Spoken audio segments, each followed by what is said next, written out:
감칙 이제 3교시입니다. 물건별 평가로 들어가겠습니다. 지금부터 한 문제라고요. 자, 첫 번째 14조는 토지죠. 근데 토지는 우리 이미 알고 있습니다. 토지는 어떻게 한다고? 원칙이 공시지가 기준법입니다. 그런데 2항에서는 뭐라고 했냐면 공시지가 기준법을 적용할 때는 절차를 지키랍니다. 근데 이미 우리 절차 알고 있습니다. 2조에 정의가 있었죠. 구호가 뭐든가요? 공시지가 기준법이죠. 그거 그대로 가지고 오면 돼요. 자, 첫 번째 공시지가 기준법이라고 하는 것도 삼방식과 연결해서 본다면 비교 방식이죠. 그러니까 비교 방식이라는 것은 사례 부동산을 통해서 대상 부동산의 가액을 구하는 건데, 단 공시지가 기준법에는 사례라는 말이 없다 그랬죠. 그래서 뭐가 있다고요? 비교 표준지. 시작. 비교 표준지. 그럼 첫 번째 비교 표준지를 선정한다. 두 번째 사정 고정 안 한다 그랬죠. 그럼 시점 수정이겠죠. 그 다음에 지역 요인 비교, 개별 요인 비교, 그 밖 요인 비교. 자, 그러니까 결론 두 가지만 하시면 돼요. 첫 번째는 비교 표준지를 선정한다. 두 번째 사정 고정하지 않는다. 자, 여기까지 14조. 하나 더 있습니다. 14조 3항도 할 겁니다. 일단 여기까지 입력을 하고 갑시다.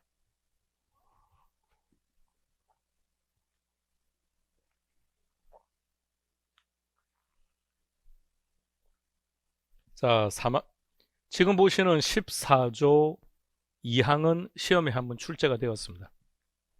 그런데 이게 안 나왔다고요. 9조 2항이. 2조 9호가 안 나왔다고요. 그래서 이게 중요할 거라고요. 이게 아직 안 나왔습니다. 장난치면 가장 일반적인 방법이 시점 수정 앞에 사정 보정이 들어가 있을 겁니다. 그러니까 장난을 치면 가장 장난치기 용이한 파트. 그럼 저기에 사정 보정 들어가면 대부분 틀리겠죠. 그럼 두 번째 장난친다면 비교 표준지라는 말 대신에 저기다가 사례 토지를 집어넣을 수 있겠죠. 그러니까 그 둘만 기억하면 돼요. 그러니까 지금 보시는 2조의 9호는 아직 출제된 적이 없다는 얘기입니다. 출제된 적이 없다는 말은 출제될 가능성이 높다라고 말씀을 드렸습니다. 자, 그럼 14조 다시 되돌아가서요. 1항은 원칙이다, 그죠? 토지는 어떻게 한다고요? 하여튼 토지는 무조건 공시지가 기준법이에요. 그래서 자, 뒤에 연결해서 놓을 텐데 이렇게 생각해 보세요. 원칙을 하나 기억하고 갑시다. 토지만을 평가할 때는 무조건 공시지가 기준법이에요. 토지가 다른 자산과 결합이 되면 무조건 거래사례 비교법이에요. 자, 이 원칙을 하나 기억하고 갑시다. 그럼 답 찾기가 편해요. 토지만 평가할 때는 공시지가 기준법. 토지가 다른 자산과 결합되었다. 가령 임목이라는 걸 생각해요. 임목이라는 말은 나무죠, 나무. 임목, 단어 그대로 적어봐요. 단어 그대로. 서 있는 나무, 살아있는 나무예요.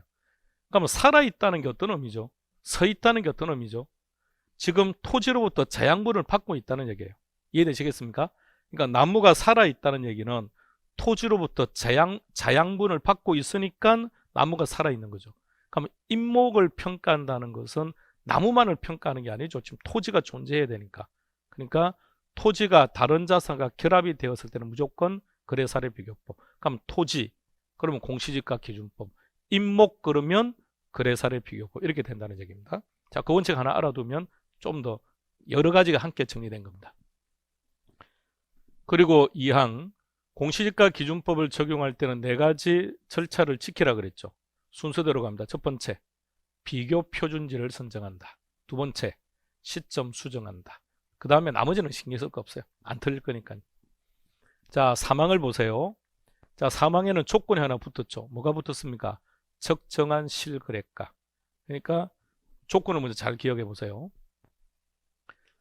적정한 물론 토지입니다. 토지는 토지인데 적정한 실거래가를 기준으로 한다는 거예요. 그럼 제목을 잘 기억해 봐요. 적정한 실거래 가격. 거래니까 거래사례 비교법이에요. 자, 기억합시다.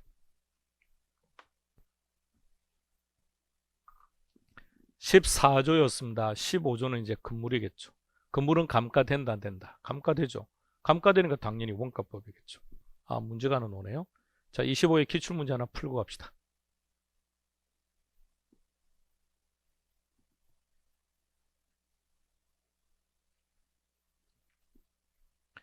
박스에 조건들이 여러 개 나왔다고 해서 저 조건들을 모두 다 배열하는 거 아니죠. 필요 없는 것들은 다 빼야 되니까. 그러니까 딱 기억하고 있어야죠. 첫 번째가 뭐였죠?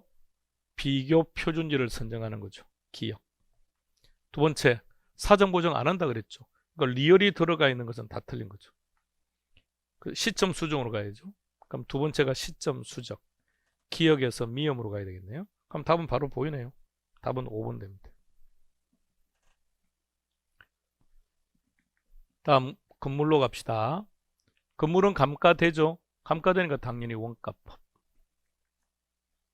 토지와 건물이 일괄되면, 자, 이렇게 기억하세요. 앞서 말씀드렸듯이 토지만 평가할 때는 공시지가 기준법인데, 그 토지가 다른 자산과 결합이 되었을 때는 무조건 거래사례 비교법이라고 그랬죠. 그럼 이것도 마찬가지예요. 토지와 건물이, 그럼 토지에 다른 자산이 결합되었으니까 거래사례 비교법입니다. 그럼 이것도 한번 생각해 보세요. 그러면 토지와 건물을 거래사례 비교법으로 평가한 결과 10억이 나왔다고 전제합시다. 그럼 이 10억이라는 가액은 토지 가액입니까? 건물 가액입니까? 그거는 모르는 거죠. 토지와 건물을 합쳤을 때가 10억이라는 뜻이니까. 그래서 우리 법은 이렇게 구분하라고 돼 있죠. 토지 가액과 건물 가액으로 구분 표시하라. 거래사례 비교법을 했더니 10억이더라. 근데 토지는 6억이고 건물은 4억이다 이렇게. 상식적으로 하나만 더 기억해 놓으세요. 여러분들이 이제 아파트를 분양받을 때 모델하우스를 가보거나 분양 사무실을 가면 그 카탈로그 있죠, 그죠? 그걸 한번 딱 보세요. 보시면 토지 가격과 건물 가격의 비율을 한번 보세요. 우리가 아파트를 산다는 것은 건물만 사는 게 아니죠. 토지도 같이 사는 거죠. 물론 우리가 100평짜리 아파트를 가지고 있다고 하더라도 부속되는 토지는 얼마 되지는 않습니다만, 아파트를 샀다는 얘기는 토지와 건물이죠. 자, 그때 토지 가격과 건물 가격을 한번 비교해 보세요. 건물 가격이 훨 비싸요. 근데 시간이 가면 갈수록 이 건물 가격이 계속 떨어져요. 건물은 계속 떨어지고 토지 가격이 계속 올라가요. 그래서 재개발을 하는 지역에 있어서 재개발 지역에 가보니까 현수막이 붙어 있지 않던가요? 그 감정평가에 대해서 불만을 제기하고 평가사를 바꿔달라. 그럼 평가사를 바꾸는 것은 의미가 없어요. 어떤 평가사를 바꾸더라도 결론은 같아요. 그래서 평가를 할 때, 재개발 지역의 평가를 할 때 건물의 가치는 그냥 없다고 생각하시면 돼요. 건물의 가치는 0이에요. 그러니까 평가하기 바로 직전에 건물을 지었습니다. 그럼 최대 평가받을 수 있는 금액이 단위당 100만 원입니다. 그러니까 실제 의미가 없다. 건물은 실제 의미가 없다고요. 그리고 감정평가사가 개인이 임의적으로 결정하는 거죠. 뭐 200을 하든 300을 하든. 자, 그런데 이게 평가사가 마음대로 하는 그 기준이라는 게 정해져 있기 때문에, 그래서 단지 이제 여러분들이 사는 지역이 재개발이 결정나면서 감정평가사가 찾아왔을 때는 성격 급하고 성격 안 좋으시고 인상 안 좋으시면 다 나가라 그래요. 다 그 감정평가사를 만나지 말고 가장 성격 좋고 부드러운 분이 만나서 따뜻한 차를 주든 아니면 시원한 음료를 주면서 좀 좋게 평가해 주세요라고 이렇게 다니면서 멘트 조금씩 하면 그래도 인간인지라 금액을 높게 평가를 해줘요. 그래서 보통 이제 기본을 한 50만 원 해요. 그래 제일 말이 없으니까. 근데 이제 좀 제가 따라다니면서 말을 하면 좀 높게도 평가를 해주니까 그것을 문제 삼지는 않으니까요. 근데 이제 주로 이제 보상은 뭘로 하느냐 하면 땅입니다. 땅, 토지. 그런 측면에서 본다면 말입니다. 이 아파트를 가지고 있다는 실제 의미가 없죠. 단독주택이 훨씬 좋죠. 예, 넓은 토지니까요. 근데 이제 아파트라고 하는 것은 건설회사가 재건축을 할 때 그 건물에 대한 인센티브를 인정해주고 들어온다는 것 때문에 우리가 자꾸 알받기도 하고 하는 거죠. 자, 갑시다. 그러면 14, 15, 16조는 한 세트로 묶어요.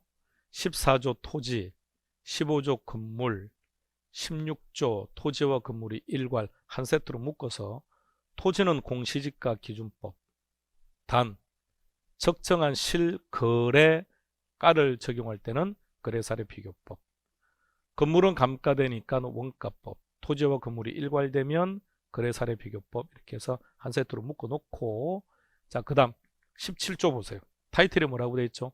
살림. 살림이 뭐죠? 살림. 살림은 산지와 임목을 합쳤어요. 산지하고 임목을 합쳐서 살림이라고 그러죠. 이런 게 살림이죠. 이거는 산이죠. 임목이죠. 자, 그런데 한번 보세요. 산지는 토지죠. 임목은 나무죠. 하나는 토지고 하나는 나무라고 한다면 성격이 완전히 다른 거 아닌가요? 그러면 토지 가격과 임목, 나무의 가격 어떻게 구분할 겁니까? 그래서 원칙은 토지는 토지대로 평가하고 임목은 임목대로 평가하는 구분 평가입니다. 자, 일단 쭉 읽어봅시다. 1항 시작. 살림을 감정 평가할 때에 산지와 임목을 구분하여 감정 평가하여야 한다. 그래서 우리는 산지 임목이 아니라 그냥 살림. 살림은 구분 평가. 단 그림 하나 좀 봐두세요. 자, 저 그림을 머릿속에 좀 그려 놓으세요. 아, 살림이라고 하는 것은 산지와 임목을 합쳐서 표현한 건데, 산지는 토지고 임목은 나무니까 둘은 성격이 많이 다르죠. 그럼 성격이 다르면 어떻게 할 거냐? 따로따로. 그래서 구분평가. 우리 어떨 때 구분평가했죠? 원칙은 개별평가, 예외적으로 세 개가 있었죠. 일괄평가, 구분평가, 부분평가죠. 일괄평가는 어떤 경우요? 일체. 구분평가는 가치를 달리. 부분평가는 일부분이죠. 그러니까 가치가 다르죠. 보세요. 나무하고 산하고 가치가 다르니까 구분평가라. 자, 이 경우 임목. 자, 임목은 앞서 설명했죠. 임목이라고 하는 것은 토지로부터 자양분을 받고 있다 그랬죠. 그럼 결론은 토지와 나무를 함께 평가하는 거니까 거래사례 비교법입니다. 그런데 소경목림이라는 말은 어린 나무. 자, 어린 나무라는 의미를 생각해 보세요. 어린 나무라고 한다면 비용을 투입한 시기가 오래된 겁니까? 짧은 겁니까? 짧죠. 그러면 생각해 보세요. 비용을 투입한 시기가 짧다는 것은 비용을 많이 투입한 겁니까? 적게 투입한 겁니까? 적게 투입한 거죠.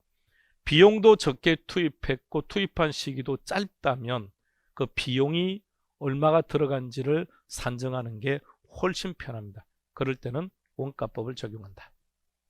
자, 17조 1항 갑니다. 하나씩 나눠서 구분하세요. 살림, 산지와 임목으로 구분, 산지와 임목으로 구분평가. 단, 임목은 거래사례 비교법. 근데 소경목림이라면 원가법. 근데 1항을 지금 자세히 보시면요, 이렇게 말을 한 겁니다. 원칙은 산지와 임목을 구분하세요. 그리고 임목은 이렇게 평가하세요라고 되어 있습니다. 산지가 없어, 산지. 그럼 산지는 어떻게 평가하라는 겁니까? 그렇죠, 토지니까 공시지가 기준법을 적용해라는 얘기입니다. 2항은 그냥 안 보는 거예요. 일괄이죠. 토지가 다른 자산과 결합되었죠. 그럼 무조건 거래사례 비교법이겠죠.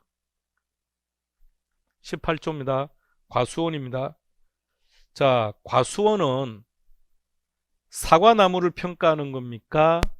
과수원은 사과나무를 평가하는 겁니까? 토지도 같이 평가하는 겁니까? 만일 과수원을 평가할 때 사과나무만 평가한다라고 전제합시다. 자, 그렇다면 우리 토지의 비옥도라는 게 의미가 없어져요. 그러니까 우리가 과일을 얘기할 때 어느 지역의 무슨 과일이라고 얘기하지 않습니까? 그러니까 그 지역에는 풍량이나 토지의 비옥도 등이 사과를 재배하는 데 적합하다. 그 지역의 자연 환경 등을 고려했을 때는 단감을 재배하는 게 좋다. 이런 개념 아닌가요? 자, 그렇다면 다시 과수원은 사과 나무만 평가하는 것이 아니라 토지도 같이 평가하는 거죠. 그러면 토지가 다른 자산과 결합된 거죠.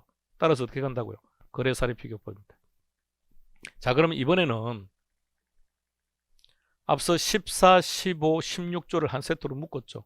이번에는 16조, 17조, 18조를 한 세트로 묶읍시다. 16, 17, 18에서 공통점 토지가 다른 자산과 결합된 경우, 16조 토지와 건물이 일괄, 17조 산림이죠. 산지와 임목이 일괄. 그럼 18조는 과수원, 토지가 나무와. 그러니까 토지만을 평가할 때는 무조건 공시지가 기준법으로 평가하고, 토지가 다른 자산과 결합되었을 때는 거래사례 비교법입니다. 다음 19조 중요합니다. 왜 중요하냐? 잘 틀립니다. 잘 틀리기 때문에 잘 기억하세요. 감칙 조문에 땡땡 재단으로 놓는 거 딱 두 개 있습니다.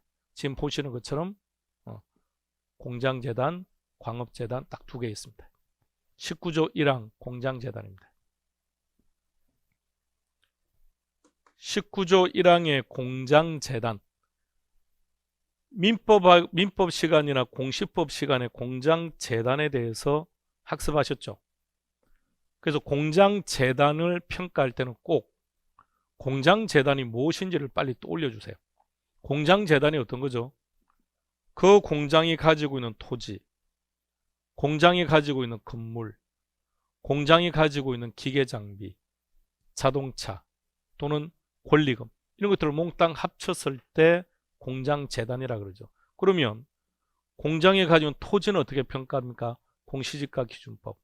공장이 가지고 있는 건물은요, 원가법. 공장이 가지고 있는 자동차는 거래사례 비교법. 공장이 가지고 있는 각종 기계 장비는 원가법. 이렇게 평가해요. 자, 그러면 공장재단은 무슨 방식으로 평가하십시오라고 말을 할 수가 없다는 거죠. 각종 평가 방법들이 다 내재되어 있으니까. 그럼 어떻게 하느냐? 다 따로 토지는 토지대로, 건물은 건물대로, 기계는 기계대로 다 따로 평가를 해서 합치겠다는 겁니다. 개별 평가 합산입니다. 개별 평가 합산입니다. 개별 물건의 감정 평가액을 합산. 우리는 좀 줄입시다. 개별 평가 합산. 기억합시다.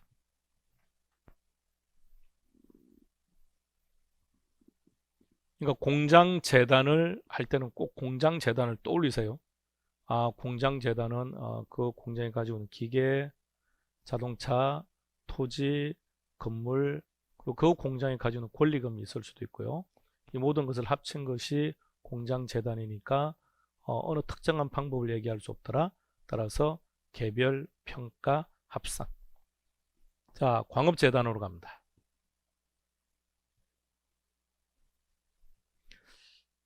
광업재단이라는 것을 평가할 때, 자, 광업재단도 마찬가지죠. 광산, 토지죠. 그러면 그 광산 안에 있는 각종 자원들을 채취하려면 석탄이 될 수도 있고 다른 광물이 될 수도 있죠. 채취하려면 각종 기계 장비가 있어야 될 거 아닙니까? 자, 그렇다면 당연히 공장처럼 개별 평가 합산이 좋을 것 같은데, 공장재단에 비해서 광업재단의 가치를 결정하는 것은요, 그 광산에 매장되어 있는 광물의 가치예요. 그 광물의 가치가 절대적인 가치를 점하죠. 그래서 뭐라고 되어 있느냐?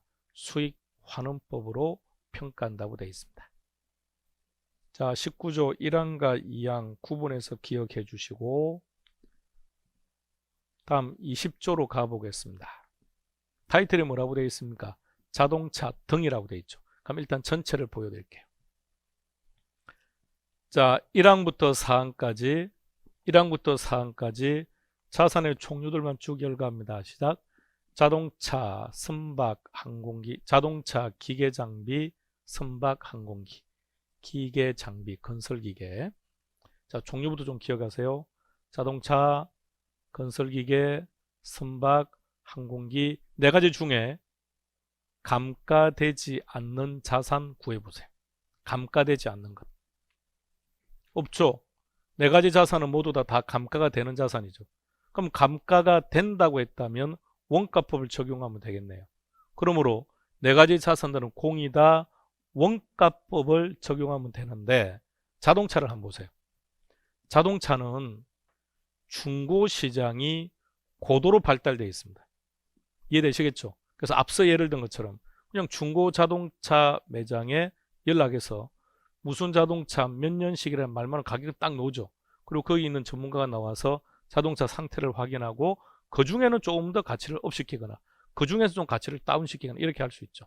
따라서 자동차는 거래사례 비교법, 나머지는 원가법. 자, 묶어서 기억합시다. 자, 다시 네 가지 자산 묶어주세요. 모두가 감가가 되니까 원가법을 적용할 수 있지만 그 중에 자동차의 경우는 워낙 시장성이 좋다. 여기서 말하는 시장성이라는 얘기는 사례가 많다. 사례가 많다고요. 사례가 많으니까 거래사례 비교법을 적용한다. 단 나머지 자산들은 원가법이다. 근데 선박을 봐주세요. 선박은 선체는 선체대로, 기간은 기간대로 다 따로따로. 왜? 가치가 다 다르기 때문에. 그래서 구분 평가를 합니다. 그런데 이럴 때는 어떻게 될까요? 중고 선박. 이게 한번 출제되었던 문제입니다.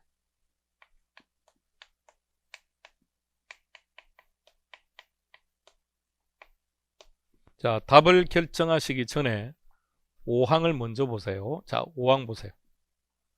반드시 효용가치가 없다는 단서가 붙어야 됩니다. 효용가치가 없는 경우는 해체 처분가액입니다. 여러분들이 가지고 있는 그 자동차요. 최종적으로 어디로 갑니까? 폐차장 가죠.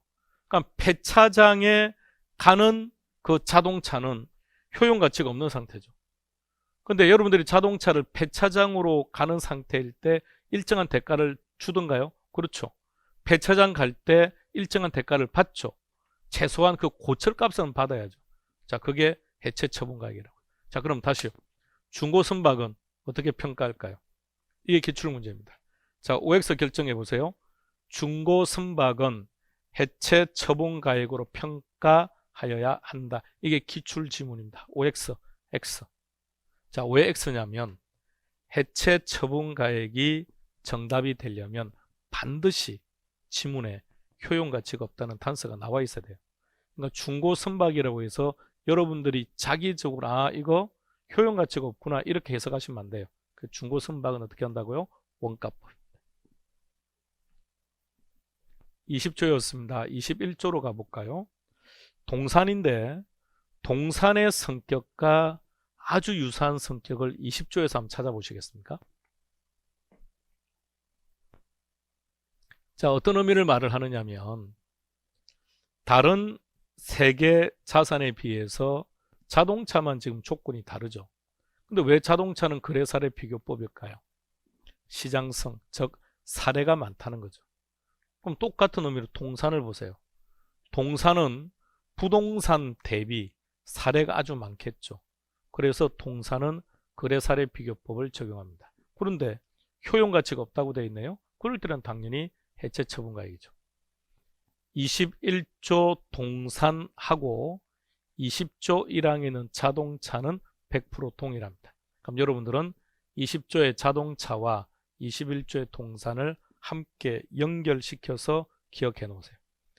자동차와 동산은 둘 다 시장성이 높다. 즉 사례가 많다.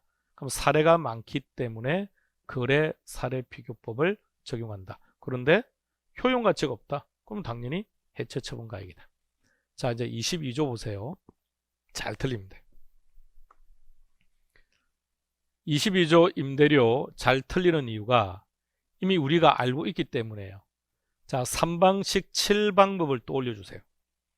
3방식 7방법에서 가액 구하는 방법이 4개 있었죠. 공시지가 기준부터 가액 구하는 거니까요. 그리고 임대료 구하는 방법이 3가지가 있었죠. 그 앞서 우리 11조에서 나왔었죠. 우리 감칙 11조에도 그 7방법을 다 언급했습니다. 임대료 구하는 방법 3가지 차례대로 배열해 보세요. 적산법, 임대사례 비교법, 수익 분석법. 11조 보여드릴게요. 자, 봐주세요. 11조. 임대료 구하는 방법만 보세요. 적산법, 임대사례 비교법, 수익 분석법. 그래서 임대료 구하는 세 가지 방법을 우리 감칙 조문에서 정확하게 인정하고 있습니다. 자, 그런데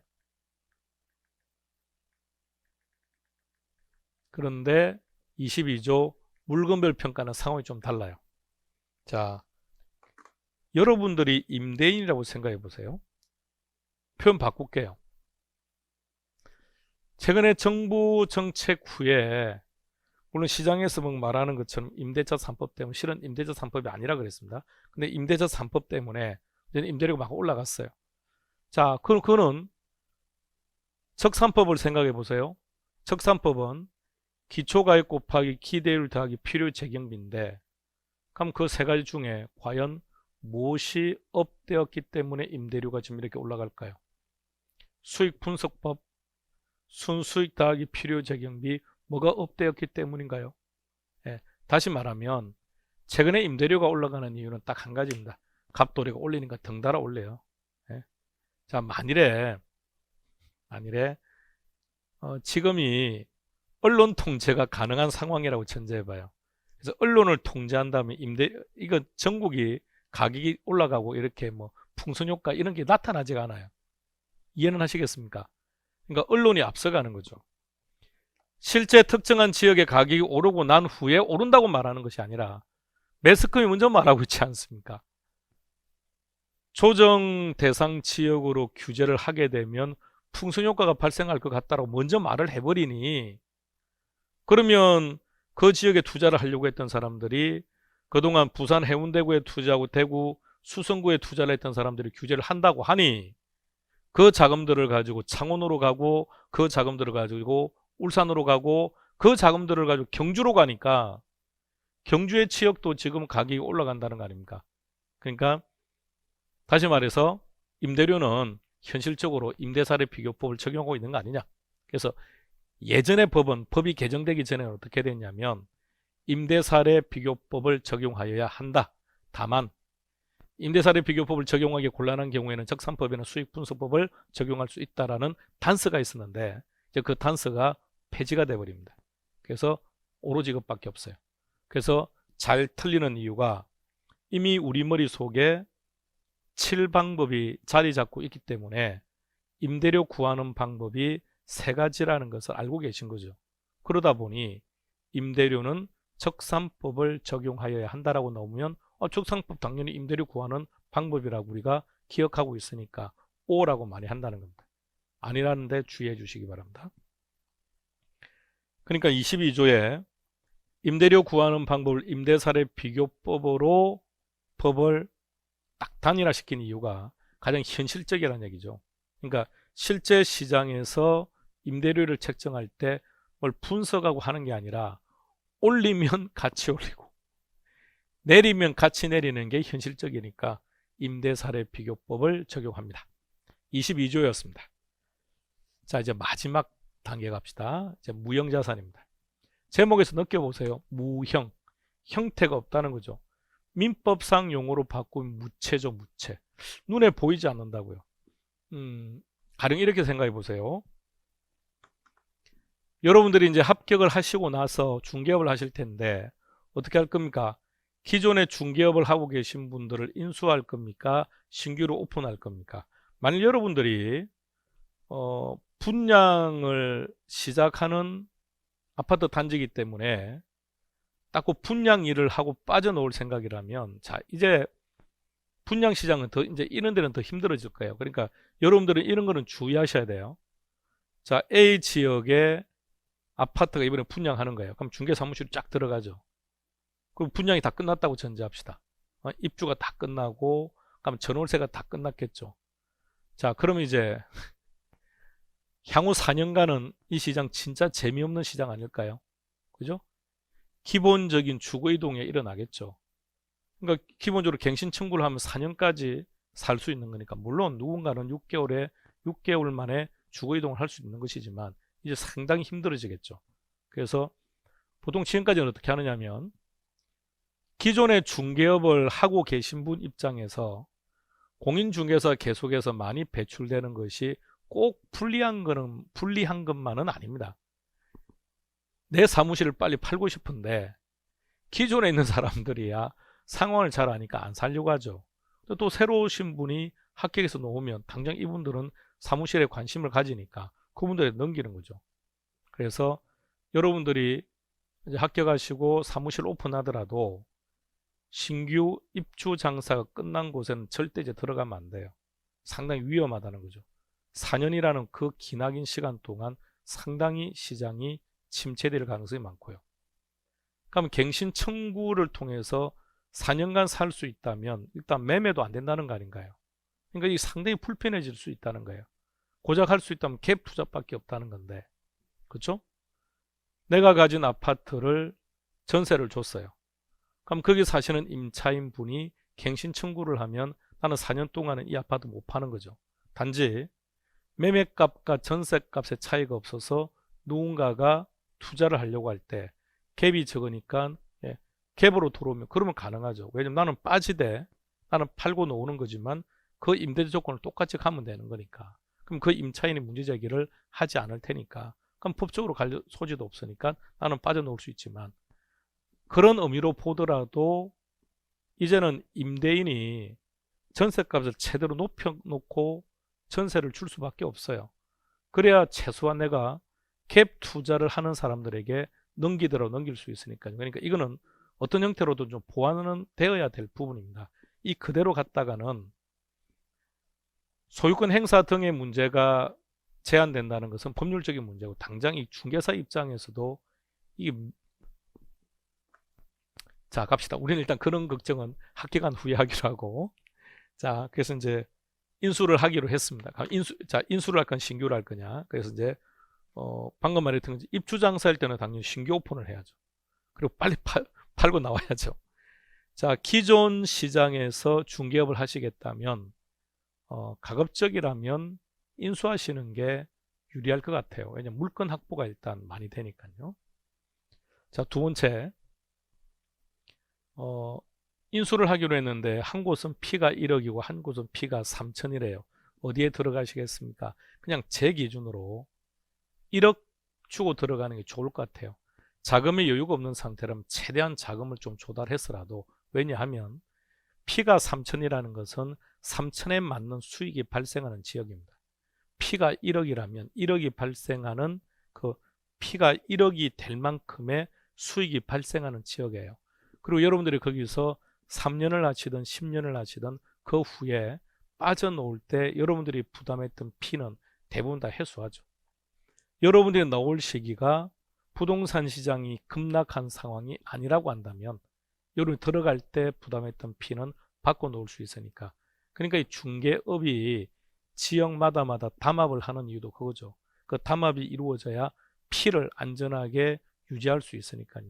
그래서 그 집단들만, 그 멤버들끼리만 공동 중개를 하는 이유도 그래 피가 형성되니까요. 그런 거 잘 고려해 보세요. 자, 그래서 우리가 그걸 권리금이라 그러죠. 권리금. 그럼 다시 한번 더요. 왜 권리금이라는 것을 누구한테는 1억이고 누구한테는 3천일까요? 왜 이렇게 권리금의 차이가 생길까요?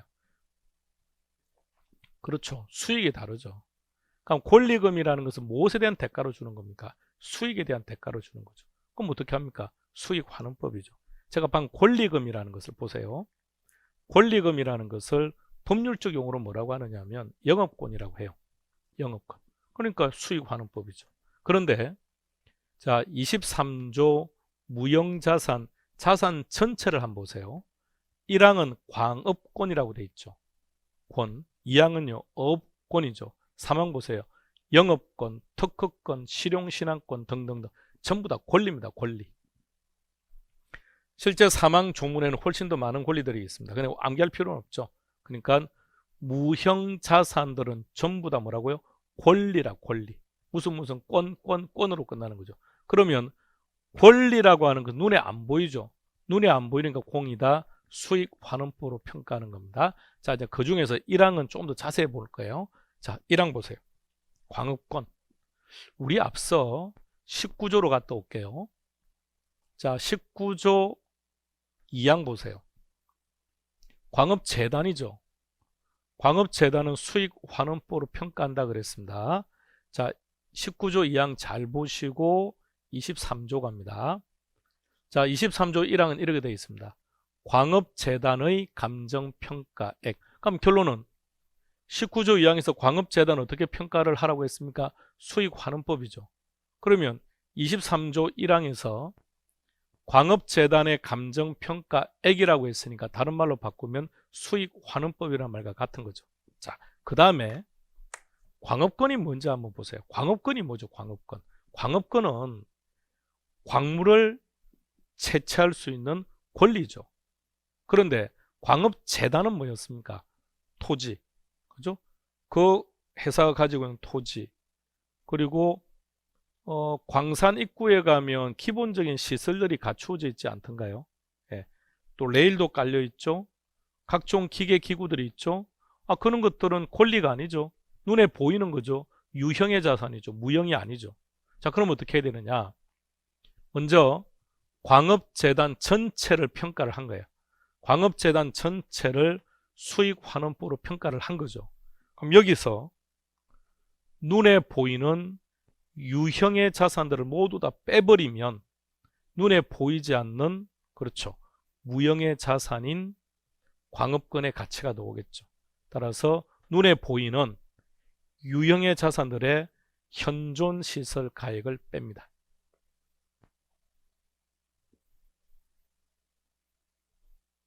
이해는 되죠? 오케이 하고 이해를 하고 끝나면 안 됩니다. 암기를 하셔야 돼요. 자, 업권 갑시다. 2항입니다. 자, 첫째 줄. 어장 전체를 수익환원법에 따라서 평가합니다. 어장, 우리가 뉴스 시간에 자주 보시죠. 어장 보여주죠. 그 어장 관리 어떻게 하는지 한번 보세요. 거기서 영업하시는 분들이, 물고기 키우시는 분들이 거기 뭐 비료 같은 것도 막 주죠. 먹이들을 주고, 그리고 딱 보시면 그 시설이 다 눈에 보이죠. 예, 그럼 잘 보세요. 어업권이라는 것은 물고기를 잡을 수 있는 권리죠. 무형의 눈에 보이지 않는 권리죠. 그런데 어장이라고 하면 눈에 보이는 거 아닙니까? 그럼 똑같은 개념으로 가면 되죠. 1항과 똑같이 여기서 현존시설 가액을 빼는 거죠. 자, 3항 먼저 갈게요. 수익하는 법이죠. 그러면 23조 전체를 보세요.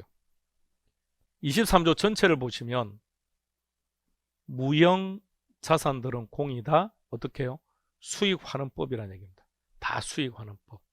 단 광업권하고 어업권만 수익환원법으로 평가한 가액에서 현존시설 가액을 뺀다라는 문구가 하나 더 붙어 있는 거죠. 자, 거기다가 1항을 보세요. 광업재단의 감정평가액이라는 게 결론은 수익환원법이죠. 그러니까 수익환원법은 똑같아요. 그러니까 시험은 이 자리에 수익환원법이 나올 수도 있고 광업재단의 감정평가액이 나올 수도 있고, 그리고 광업권하고 어업권에서만 현존시설 가액이 들어간다는 것. 여기까지 진행하면 감칙은 99% 끝냈습니다. 감칙은 99% 끝냈고, 이렇게 자세하게 설명하는 것은 이번 과정이 마지막은 아니고 2월 달에 한 번 더 할 겁니다. 2월 달에 다시 이 정도 하고 이제 그 다음부터는 더 이상 이렇게는 강의를 안 할 겁니다. 그 다음부터는 그냥 빨리빨리 답만 서로가 체크하고 넘어가는 형태로요. 자, 문제 하나 풀고 갈게요. 31의 기출입니다.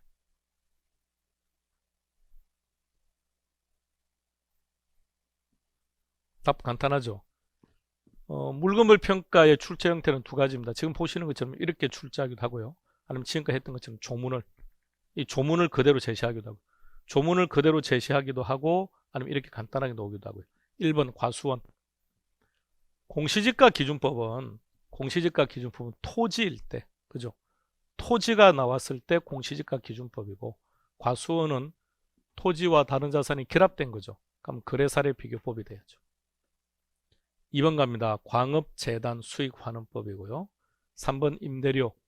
임대료 구하는 방법은 세 가지인데 그 중에서 물건별 평가는 하나밖에 인정 안 했습니다. 자동차 거래사례 비교법. 5번 건물 감가대조 원가법. 자, 이렇게 해서 감칙, 마무리하겠습니다. 쉬었다가 자, 두 번째 법률, 부동산 가격 공시에 관한 법률 공시법 시작하겠습니다. 쉬었다 하겠습니다. 나가서 머리 맑게 하고 들어오세요.